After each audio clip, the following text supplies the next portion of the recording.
ถือว่ามันนี่กาจิมาปั้นมาแก้ข้าวทุกคนเลยหลังจากเขาเจ้าแก้อันนั้นแล้วก็จะได้แก้ข้าวก่อนทุกคนบัดนี้จะได้ไปนำเขาเจ้าก่อนบัดนี้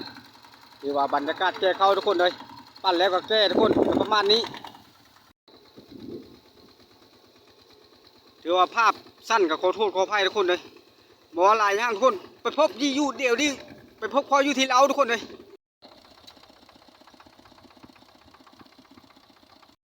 โอ้ประทับรถข้าทุกคนเลยก็คือว่าทุกคนเลยก่อนที่ฮอดบ้านฮอดเรานี่ก็ไก่ทุกคนเลยประมาณ2 โลได้ทุกคนเลย2 โล2 ลักได้ทุกคนถือว่าไก่ฮอดบ้านก็ประมาณนี้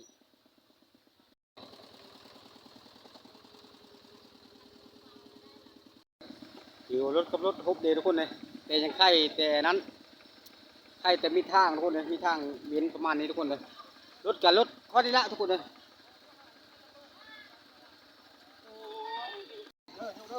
โอ้มีปัญหาเกิดขึ้นทุกคนเลย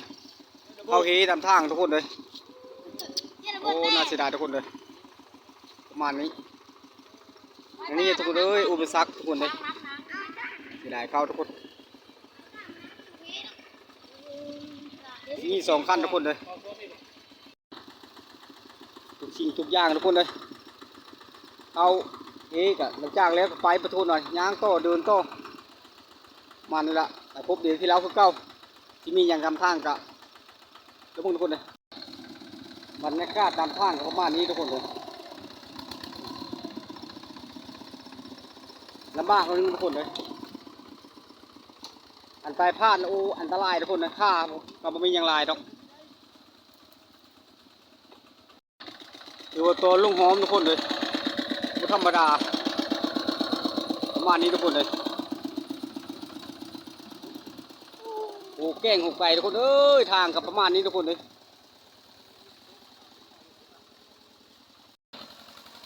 ขึ้นทุกคนเลยประมาณนี้ใกล้จังหวัดบ้านแล้วทุกคน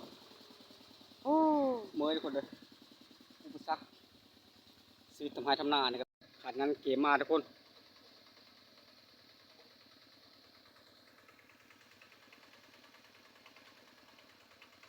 อย่างทุกคนได้ทางกันแก่เขาเกยนำได้คนจะได้เข้ามิดนึงโอ้ยากทุกคนเลยชีวิตของคนบ้านนอกพวกนาเนี่ยประมาณนี้ทุกคนเลย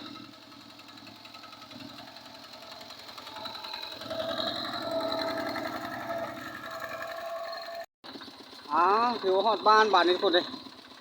ก็จะฮอดบ้านก็ธรรมดาแต่คนถอยรถเข้าเล้าทุกคนประมาณนี้แหละอาจจะคนขึ้นทุกคนเลย2 คันทีมงานนี้ทุกคนประมาณนี้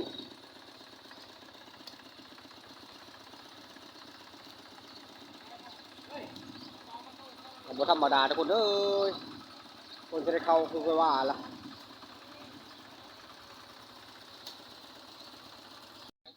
ถือว่ามาฮอดบ้านกับมีอุปสรรคเก่าทุกคนเป็นน้ำเปล่าไม่เป็นน้ำข้นขับรถผิดพลาดเองทุกคนเลยโอ้ยทุกคนนะเอาเราทุกคนมีแต่เราเขาเจ้าคนขึ้นแล้วค่อยกับคนขึ้นเดียวทุกคนเลย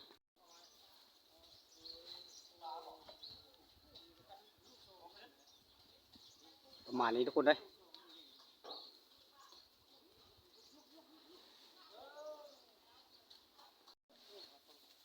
ถือว่าเขาเจ้ากับคนขึ้นทุกคนเลยถือว่าไซส์แข็งแห้งที่สุดทุกคนไซส์แข็งทุกคนเลยประมาณนี้ทุกคนเลยก็กะถ่ายคลิปแล้วก็ขึ้นไปซอยเขาเจ้าทุกคนก็ไม่ยังไรหรอกเจ้าขึ้นบนแล้วก็เทาะยาวๆทุกคนเลยก็ประมาณนี้ถือว่าธรรมดาทุกคนเลยเป่านึงก็นักก็ประมาณ40 กว่าเลย40รับ50ทุกคนเลยประมาณ50 กิโลกะลามทุกคนมันไม่กิโลเมตรทุกคนเลยกิโลกะลามประมาณนี้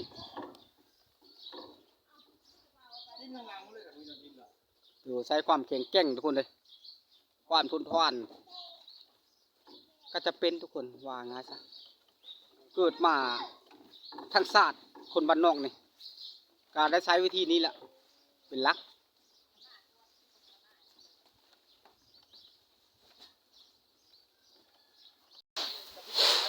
หรือว่าเข้ามาแล้วทุกคนบ้านนี้มาเทาะกันทุกคนเลย โอ้โอ้อันตรายทุกคนอยู่ประมาณนี้ทุกคนนะ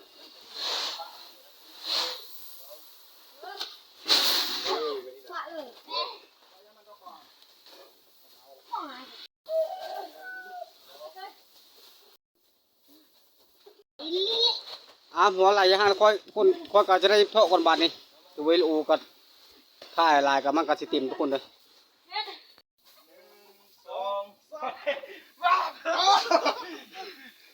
โอเคก็ที่ชามันไปพูดตรงป้าพูดไปแล้วมันดีกว่า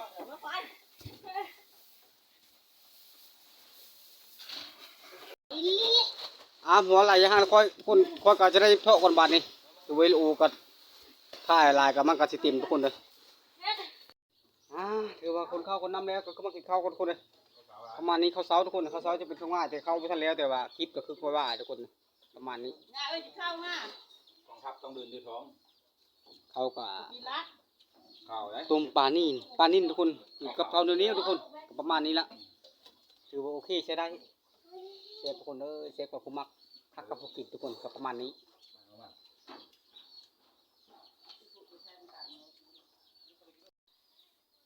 หลังจากโทษเขาพี่สาวแล้วก็เขาก็มามึงมาซุ่มเขาเจ้าโทษเขาย้ำแรงทุกคนเลยถือว่าเป็นยังไงกะไปเบิ่งทุกคนก็ประมาณนี้ทุกคนเลยวิธีโทษเขาทองน้ำกับวิธีคนเข้าคนน้ำกับประมาณนี้กับบ่มีอย่างไรแล้วทุกคนเลย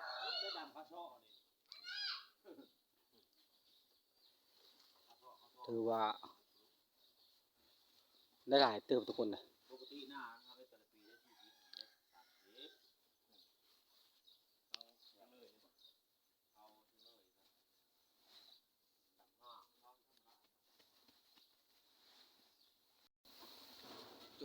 เอ้ยได้ใส่ให้งานทางนอกคนอันนี้ทางนอกโจมขึ้นข้างในทอกประมาณนี้แหละทุกคนเลยขันโบเฮ็ดกับโบไรขันโบทำกับโบไร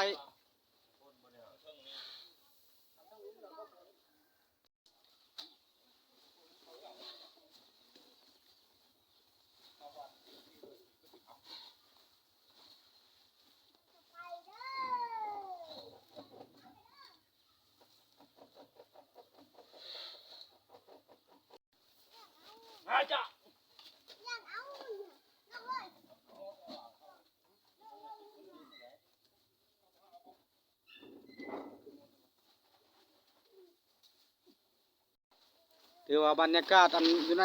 นี่ล่ะบ่จะเห็นไปได้ทุกคนเลยเพราะว่ามืดนิดนึงทุกคนเลยประมาณนี้ถือว่าอมทุ่มอยู่ทุกคนได้ไปใต้แสงทุกคนเลยประมาณนี้ละคือค่อยว่าทุกคนเลยการได้ใส่ได้ใส่แห้ง2 คนพ่อมึงโจมบรรยากาศบ้านเฮาประมาณนี้ทุกคนเลยแต่บ่มีอย่างไรดอกซอยเจ้าซอยคอยแต่คอยแต่จะซอยมาถ่ายคลิปทุกคนเลยประมาณนี้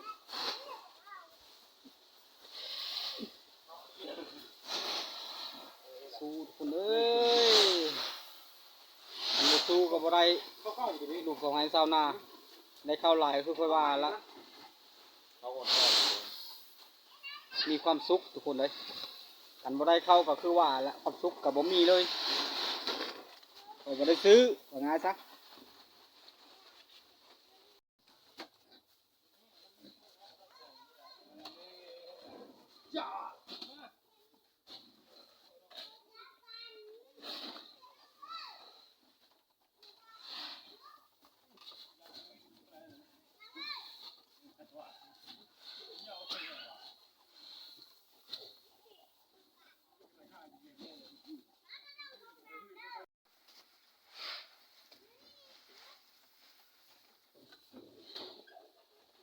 ธรรมดาทุกคนเอ้ยก่อนสิได้ก็บ่ธรรมดา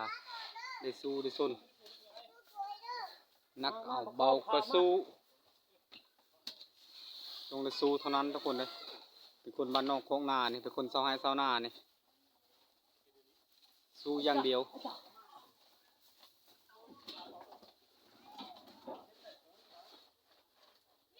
ชีวิตก็ความรูลาก็คือว่าคือเห็นแหละทุกคนการเล่นไฮเอ็นนาเนี่ยในเข้าลายกัน ชีวิตก็สดใสแล้วแข็งแกร่งอีกด้วยทุกคน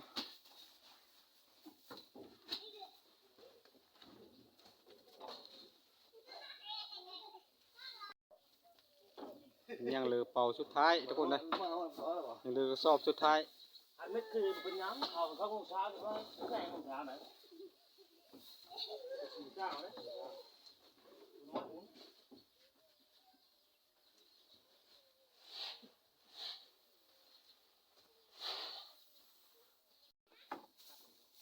หลังจากสำเร็จเสร็จสิ้นก็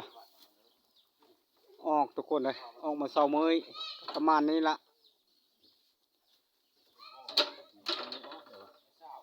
ไม่ก็มาก ประมาณนี้ทุกคนเลยเอาคลิปนี้ก็ถือว่ามาถึงขั้นนี้ก็มาชมบรรยากาศก็ถือว่าจบจะมีทุกคนเลยฮักแกงคือเก่าจะทิมจะปะยาละจะไล่ทุกคนเลย